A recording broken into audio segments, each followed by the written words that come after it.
love your Kraken in the background, your favorite painting. Thank I you. love it. Hello, everyone. Welcome back to my channel. I am Sarah the Rainbow Hearted Witch, and today I have two very special guests. I have Althea here, and I have Cindy Rhodes, who is the artist of Althea. Althea is really, really cool. I found her on our travels to New Mexico and met Cindy there, and Cindy is amazing and fabulous. And I just want to read Althea's bio because Cindy is an amazing writer and artist that I just totally connected with, and Althea is super special. Althea is the most elusive of all Cindy Rhodes' starving artist friends. So on the other side, there's a story about how Althea and her friends came about, but I'm just going to read you about Althea. You see, she was not actually born on planet Earth, and her complexion is very different from that of most humans, so she rarely goes out into public. Her insecurity about her unique appearance forces her to stay indoors most days, or at least out of the sight of others. She gets what she needs by ordering it all online and having it delivered, be it food, art supplies, clothing, or beauty products. Having become extremely shy, her life of solitude has resulted in her having received a vast education in many topics. With so much time on her own, she has read almost every book ever written and has written a few herself. In fact, most people do not even realize that she is the author of a particular famous scientific paper on anthropology and the DNA connection of all Homo sapiens on planet Earth. Althea is starving for companionship. Being very different from others has caused this problem, understandably, and it is for that reason that she loves one particular evening of the year in the Northern Hemisphere, Halloween. This is the one night that she gets to go out in public, walking among the mask-wearing Homo sapiens, and feel that she does not look different or unwelcome. It is that one night of the year that she can relax. If you love Halloween all year round, then you and Althea will be best friends. And this is from the My Starving Artist Friends by Cindy Rhodes.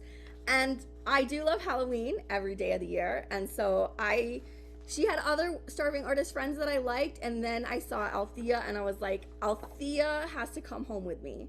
She has to be my best friend. So welcome, Cindy Rhodes. And I'm going to start right in with the first question. You traveled around the country and Canada for over 16 years.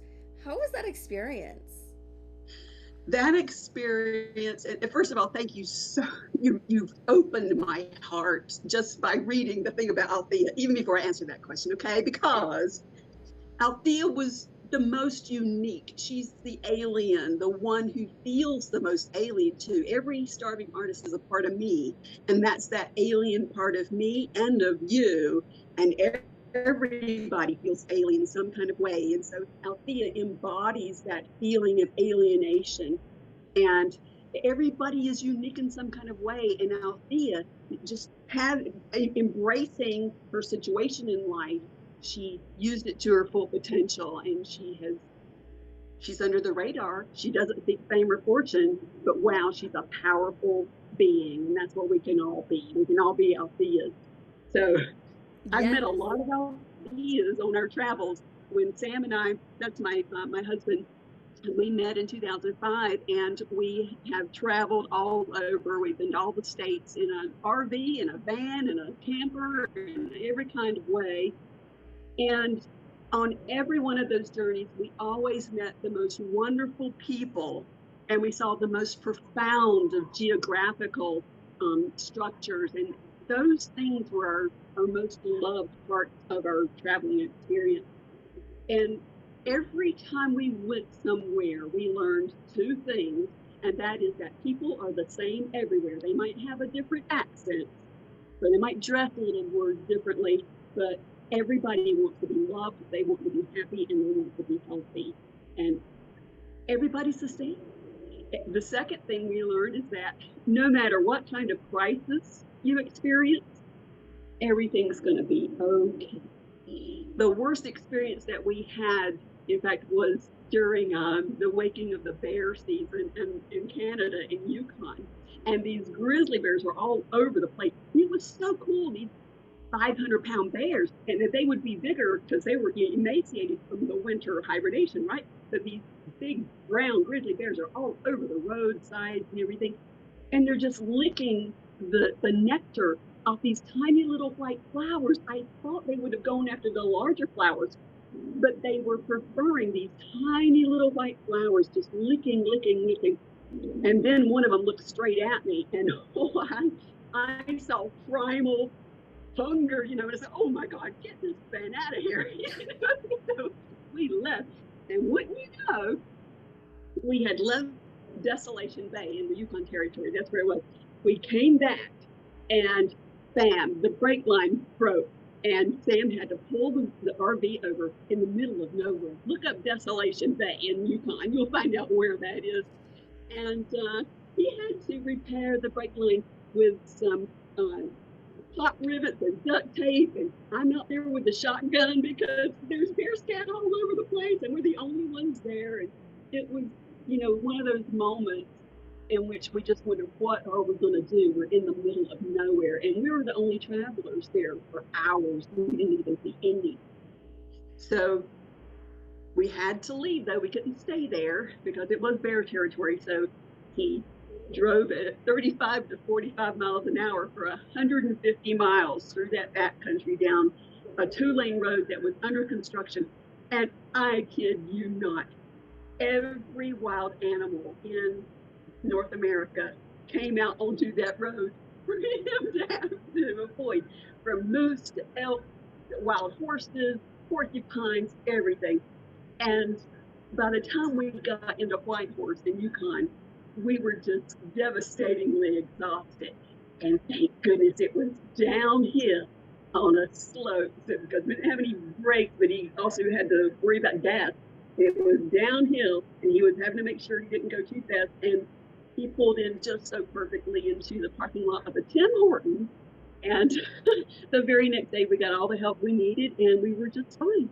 But it turned out that, and this is not the only time, but it turns out that the worst crisis that we experienced also became the most profoundly positive, because something positive always happens after our negative experiences. We always saw the beauty in people who wanted to help us, or the beauty in the fact that we had within ourselves to solve those problems.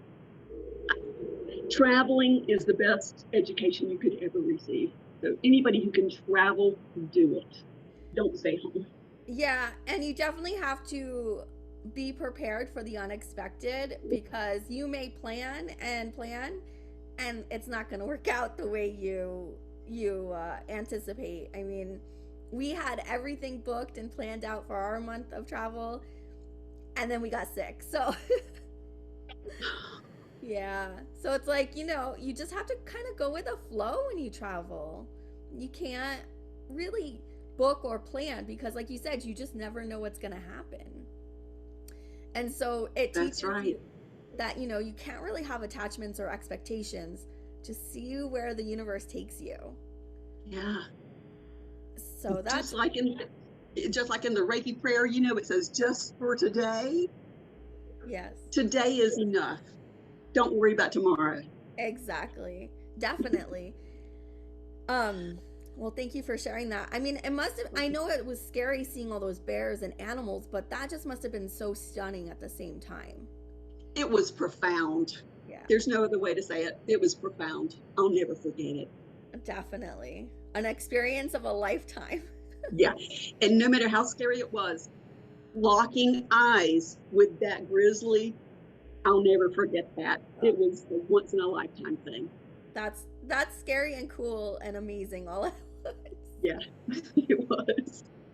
So you just recently settled down in Roswell, New Mexico. Yes. What made you decide on Roswell out of all the places you've been to?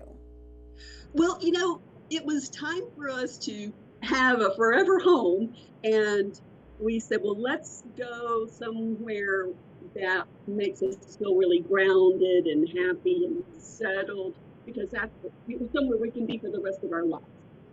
And there are 3 places that make us feel that way. One is the Hawaii Forest in Washington State. One is White Sands, New Mexico, and the other is Valley of Fires, New Mexico. And if you notice, two of those places are in New Mexico. We came looking for homes in New Mexico, and just as every time we were in the Southwest, we always ended up in Roswell, and that's where we are now. So we love it because there are 50,000 people. It's a very calm, peaceful way of life. It's not like the big cities or on the East Coast, and there's nothing against the East Coast. It's just something I'm accustomed to. Maybe there was a lot of internally enforced pressure, but truly one of the friendliest towns that we've ever visited, which is, of course, it's one of the reasons we've come here. And it's so easy to talk with people and to find your place here. No matter what you do, you do what you want to do, and it's easy to be an artist here. Yes. I love that you're part of the artist collective in New Mexico and that I was able to meet you. And it's great that it's like right on the main street and you get to meet, like, so you said, so many people from all over the world. That must be amazing. It is. I mean, seriously, in the same day, I have met people from South Africa to Eastern Europe, and Scotland, everywhere, Australia, Japan, if people live on the planet somewhere, they come from that place, and it's the aliens that draw them to this place. And so the people who come are already open-minded and inquisitive, and they're out for fun, so I love talking to them all. And next year is going to be even cooler because I'm in that co-op gallery now, but also I'll be teaching and displaying and selling my work at the museum in Roswell as well, the Roswell Museum and Art Center. And that place is wow. The guy, Robert Goddard, who developed liquid rocket propulsion, was here when he did that, and his workstation is set up in that museum, and it is really profound to go in there. I keep saying that word profound, but that's what Roswell is. But that room that they had set up like his workshop, it's amazing to think how liquid rocket propulsion could come just from those almost ancient looking tools that he had. It's like things that would have been in my dad's farming barn, stuff he would have worked on his tractor with. And people can put things into space with these things. So it's amazing to see what people can do just with their own determination. Definitely. Meeting you and talking to you and seeing the artist co-op, like my husband and I had thought about moving to Roswell, and it definitely made me like, I'm like, oh, we missed out. But you know what? It's close enough. We can take weekend trips. So we're gonna have to check out that museum. I've only been to the Roswell. Is it the UFO museum? Is that the main one? But it looks like there's some new museums that opened up, like a 3D or walk and a virtual reality that weren't there when we visited like 6 years ago. So we definitely plan on visiting some more.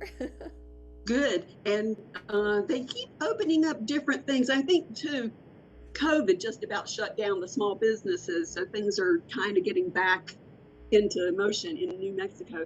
And I'm excited because I got an email from the convention center today, and they're having their first cosplay thing going on with all these famous show hosts from all the UFO shows on television, and there's so many people. My brain's just overfilled with everything. But they sent that email out, and I'm hoping to be able to go and see what that's all about, because they'll have authors and show hosts, and there's a cosplay competition and all kinds of things over there. And they've needed to do something like that. It's going to inject some really fun energy back into the place, I think. Are you going to be able to show your art there, or are you going to go as a spectator and just enjoy it?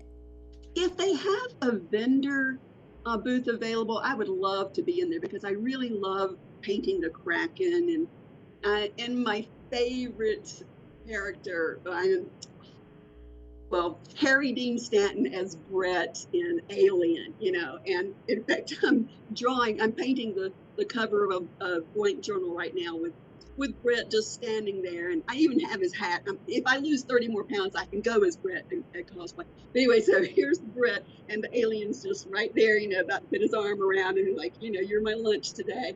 But he's my favorite alien character, so I would go as Brett, even if I don't lose the weight.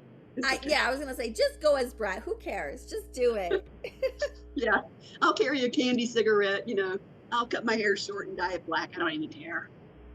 Wow, that's commitment. Not even wearing a wig, you'll just dye it black. I'm just gonna live as Brett. That's awesome. So it was hard for me to decide what to purchase from you because I loved all of your artwork. I connected with it. Like you said, you have the Kraken right behind you. That's one of your pieces. I think that's your favorite piece. Am I mistaken? And that's then it. You have, you have mermaids and you have a mermaid tattoo. Will you show your mermaid tattoo? Will you show that to us? I'd have to strip for you, hun, because I have a lot of mermaid tattoos. Oh, okay. I have a big blue mermaid heart, a mermaid here, mermaids here, and mermaid here, all kinds of mermaids. Oh, so, I love it. This one was done in South Dakota, and she's basically Sedna. That is a Nupiaq or Inuit goddess of creation, especially of marine mammals. And how am I saying this? She's a demigoddess. She's not a full goddess. She's a demigoddess because she started out as human. And her story is one of a lot of sadness in the beginning because she wasn't really accepted for who she was. And of course, that speaks to a lot of people. And her own father tried to marry her off as someone who was not right for her. And it put her life in danger. And she ended up with her father actually chopping off her fingers as she held onto the side of the boat to try to live. But he was so selfish. And unfortunately, that's how some parents are. A lot of people can identify with Senna because of some abuse, emotional or physical, that they had gone through. So they have to find it within themselves to find the spirit of creation, which for Sedna, as she went down into the ocean, her fingertips became all these marine creatures, the whales, the sea lions, the seals, the orcas. It's such a beautiful story. And now, today even, the native tribes of Alaska will not go fishing until they talk to Sedna and thank her, because it's important to get that blessing for a good heart. That's beautiful.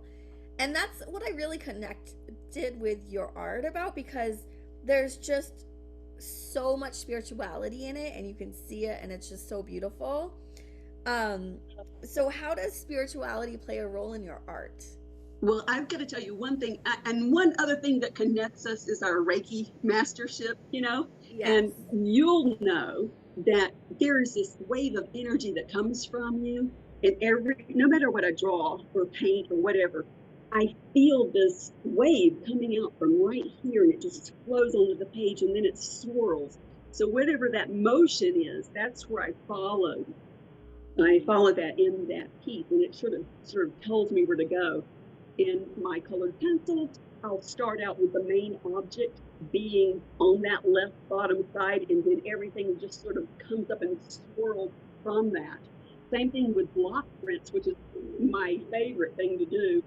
I'll have that picture, have that image be grounded in that area, or at least have it starting to be led from there, and the direction absolutely comes from there. Motion is one of the main elements, the most important elements in art and design anyway. So that motion of energy, when you can see that in a picture, it has potential to become a great work of art. I'm not saying my stuff is great, but I've got a huge energy that I love to spill out into my stuff. And I almost in everything that I do, I usually use the shade of blue too. So, and I love our alien green, So in colored pencils and block prints, also in my scratch boards, if I don't start out at that direction, I'll make sure that I put something of the heart into whatever character is there. Like I'm doing Krampus right now, and I know Krampus is supposed to be some evil thing, but he's not. Krampus is what happens to us if we are rude to people, or we don't prepare, or we are angry, we don't take care of ourselves. Krampus is the results of what we do that's negative to ourselves and others. So when I draw Krampus, there's always something in his eyes that shows the pain or the sorrow or the regret or the wishing that he had done differently or something. Or he would be carrying these kids that are just the most horrible kids on the planet. Let's face it, not all of us were angels. Maybe I was not one of the good ones, but he'll be carrying a child. And but you can see just the fatigue in his eyes, and you can feel it in his bones. He's just so tired of people not taking care of themselves. And those little bad, naughty children, that's just us. That's us. So he just wants us to take care of ourselves. I also love oil painting a lot, better than acrylics, but I do acrylics more because it doesn't take so long. So, and I also have written some books.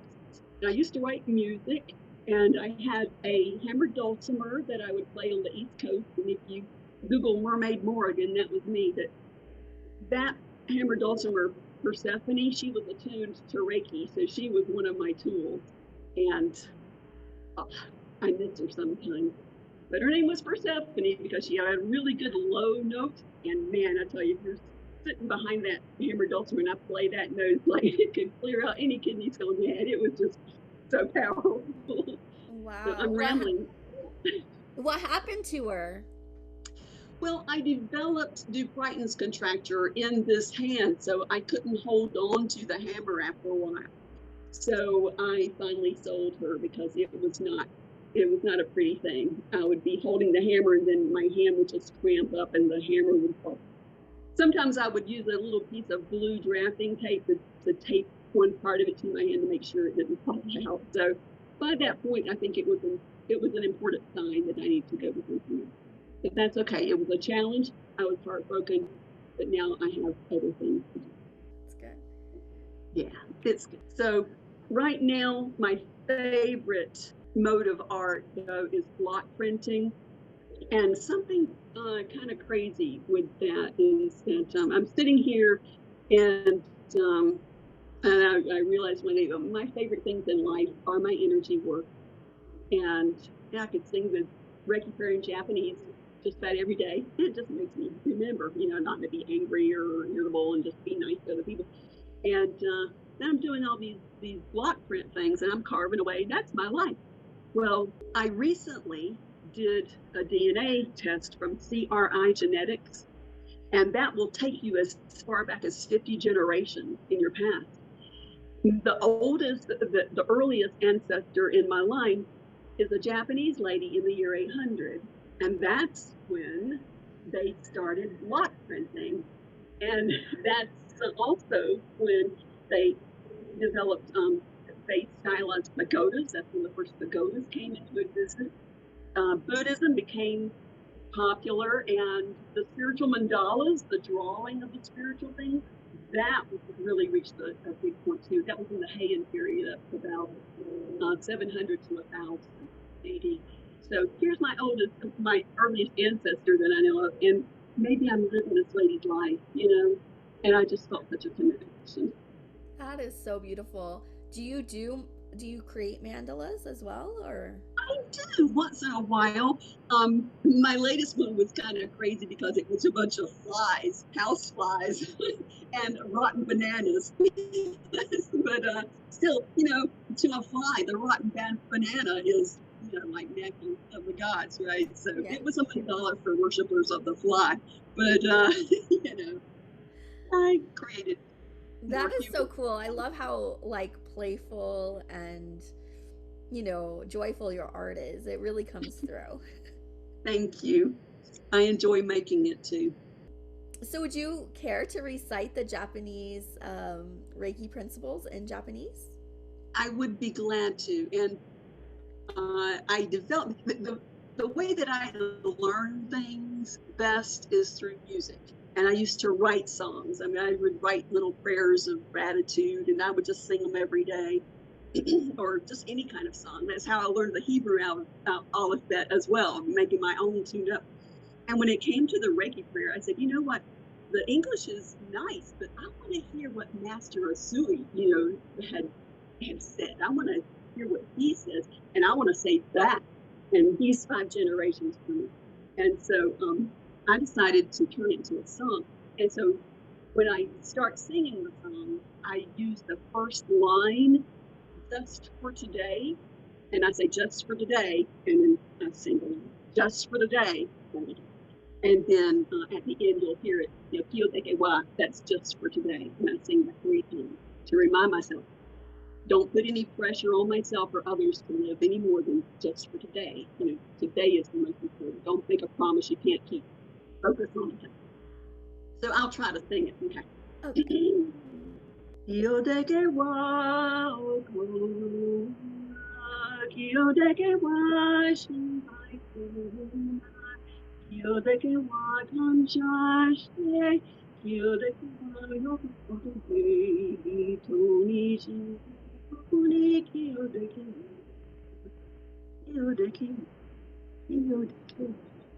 And that's it. That's my debut. Yay. I'm not a thief. Thank you.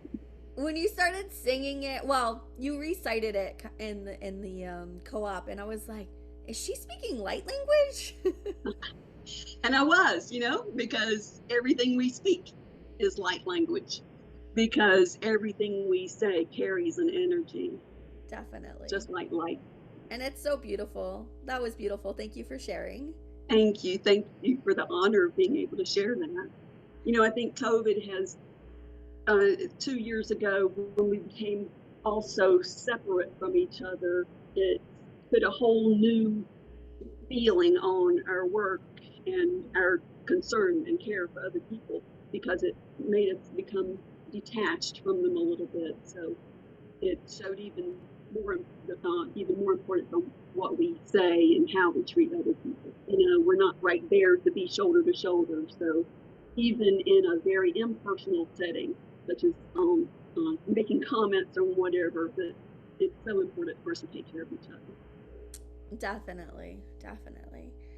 How long have you been making art professionally and being able to share your beautiful gifts full time? Oh, thank you so much, Sarah. You are so complimentary. I'm so happy I got to meet you. I love the connections that I make, and there's not one single person that is not unique and cool, but you are truly one of the most unique and coolest. I'm so grateful for our connection. Me too. I guess professionally, I would say that I had done book illustrations probably 25. Oh no, that was in the 80s. I was doing that, 1980s. I'm showing how old I am. But anyway, focusing on just visual art, I would say about 20 years or less. So, but I'm only just now having a lot of fun with it. So. That's awesome, and it's beautiful, and I love it. You're such an inspiration to me. And thank you. Will you tell us, you have an art show coming up, and tell us about that, and then where people can connect with you and find your artwork? Okay, cool. Well, my art is always shown online at my website, cindyrhodes.com. And there's where you can buy prints, and you can connect with me that way. I really love getting messages through my website, because it lets me know that you're on the same page and you're not a spammer, for one thing. So go to cindyrhodes.com and send me a message there. And also, that's where I get to show my ongoing series, which I started about 3 years ago. I call it Phone Calls to Go. And it's developed with the old church that I grew up in. And they had an altar table that was put together like in the 20s, maybe. Very simple piece of wood just slapped together. And they had used it for communion services. And I remember that table being used even up to when I was 15 years old. So that table was very, very important to me. I saw it as something special. They would only bring it out during communion. That was once in a while. It wasn't every week. And they were getting ready to clean out the church, and they were going to get rid of that table. And I said, no, you're not going to come home with me. So I got the table, and realizing that so many blessings and supplications had just poured around this table. It meant so much. I got an old black ABS telephone, and I put it on this table, and I said, this has to go to very, very special places. And I'm going to create this phone call to God series. So I go to different places. My husband is just fantastic. He's such an adventurer, and I'm really grateful for that. He will go with me and walk across 3 ridges of dunes at White Sands. This is the latest one that we did. We went to White Sands and crossed that went as west as we could go, crossing 3 ridges of dunes. So you see absolutely no people. All you see are paper white sand, blue mountains in the back, a little layer of white clouds above the mountains as the moisture being there to create clouds. And that altar table and that telephone, it's profound. The silence that is there at White Sand, and that table on that white sand with that telephone, and that's a phone call to God to end our isolation. That's what it is. Every single place tells me what it's supposed to be. What are we praying to ourselves for, or our Creator, whatever you want to say. What would your supplication be? So I'm going to keep on doing that. And I actually do have a festival next Saturday, but I'm going to be looking forward to all the festivals in 2023 because it feels as if people are coming out more and more and more, and it just feels as if people are coming alive again. So if you'll go to my website, I'm going to start having some newsletters, updates. I'll let you know where I'm going to be, and every day it's just an art day. That is so exciting. Well, thank you, Cindy, so much for joining us today. I really appreciate you taking your time. I know you're really busy creating beautiful art and getting ready for the festivals. So thank you so much. I appreciate it. And if you want to do it again, if you want to do it part 2, we can, or, we might have some updates in a month or so. How's that? All right. Sarah, thank you so much. You're such a beautiful person, and just meeting you in the gallery, your spirit is so gentle, and you're such a lovely spirit, and I just am grateful for our connection. Thank you so much. I'm thankful too. Like, you just made my day when I met you. Same here. Hey everyone, thank you so much for watching my video. I had so much fun uploading it. I upload videos every Tuesday and Thursday. Check them out. I also have a Buy Me a Coffee if you would like to support this channel monetarily. So the links are down below, and I will see you all next week. Bye guys.